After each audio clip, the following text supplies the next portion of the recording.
Dia melihat setiap petugas yang akan dipilih dia itu, ditengok dia orang yang rajin solat.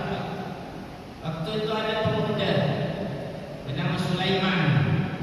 Hari ini dia tak datang, kena hujan. Biasa dia datang semua, hari ini tak datang. Mudah-mudahan dia tetap sehat dengan masalah tadi. Jadi Sulaiman ni suatu hari dilihat oleh Sayyidina Amirul Mukminin Sayyidina Umar bin Khattab tak ada buat solat subuh. Pemimpin dulu mereka belajar daripada Rasul. Mereka khatam betul kawan-kawan dia dari pojok kiri sampai pojok kanan.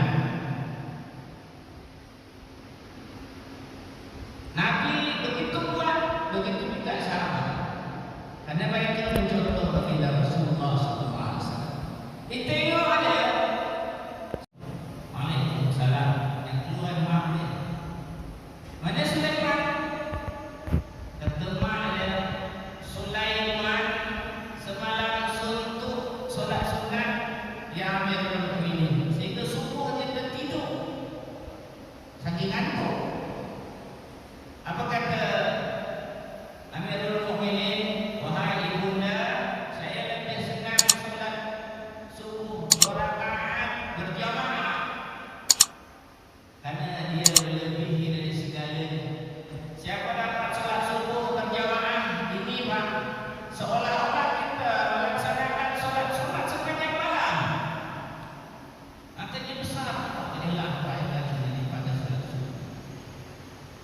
2 rakaat solat subuh berjamaah seolah-olah kita melaksanakan solat sunat sepanjang malam.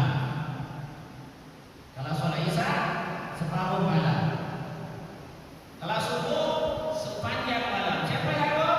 Bengkak kaki kita. Takkan sanggup. Solat dulu, solat tahajud, solat tahajud. Oleh malaikat pergantian ada shift subuh akan balik dia melapor kepada Allah, diganti orang shift pagi. Dilaporkan siapa yang tadi bersedekah subuh masuk dalam kotak amal niatnya. Ya Allah, mudahkan segala urusan saya, mudahkan rezeki saya karena Allah Ta'ala. Apalagi yang melamun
Jadi yang buat cahaya.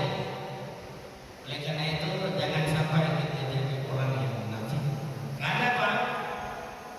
Tiga golongan yang dijadikan Allah yang paling azab itu Pak adalah golongan munafik. Asfala safilin, paling bawah azab. Kalau kafir itu sudah jelas karena dia memang sudah ditetapkan kekafirannya. Tapi kalau orang munafik dia beriman kepada Allah dicakap, tapi dia selalu mendustakan segala apa yang telah diberikan oleh Allah. Jangan sampai itu. Dan itu adalah penyakit hasad. Daun kering dimakan ular. Itu dahsyatnya.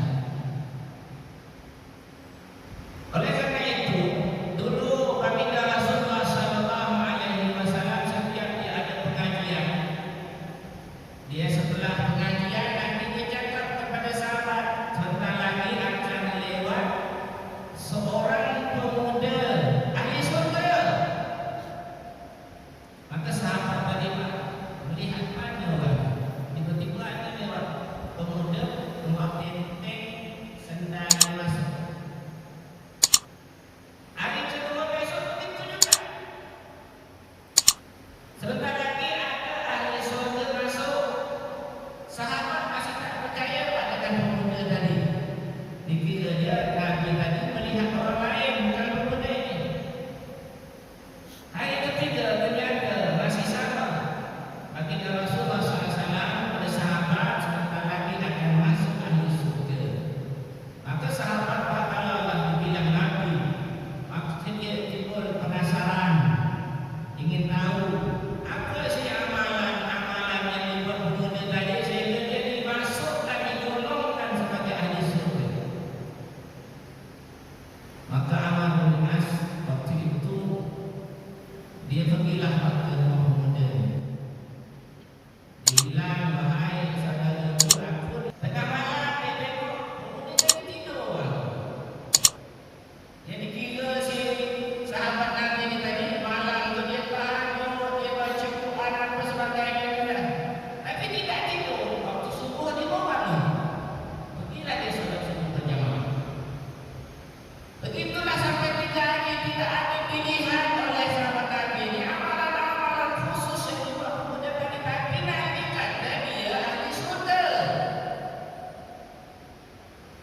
Sampai 3 hari barulah dia cakap, saya hari ini hadir ke rumah engkau ni, saya tak ingin menyelidiki.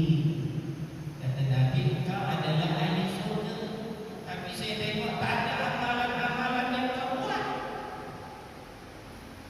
Seperti orang-orang soleh kan. Dan saya akan ingat segala apa yang diberikan orang kepada saya. Begitu Allah. Segala apapun kesalahan orang akan dimaafkannya, dan kesalahan dia tidak akan yang tadi selalu lebih baik sangka kepada orang terhadap apa yang. Jadi itu punya kunci, Pak. Hati jadi pelem, dibaik sangka dengan orang. Nah, inilah yang dicontohi oleh Nabi sallallahu alaihi wasallam sehingga pemuda ini digolongkan oleh Allah SWT sebagai ahli surga.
beliau pernah sampaikan kepada jemaah.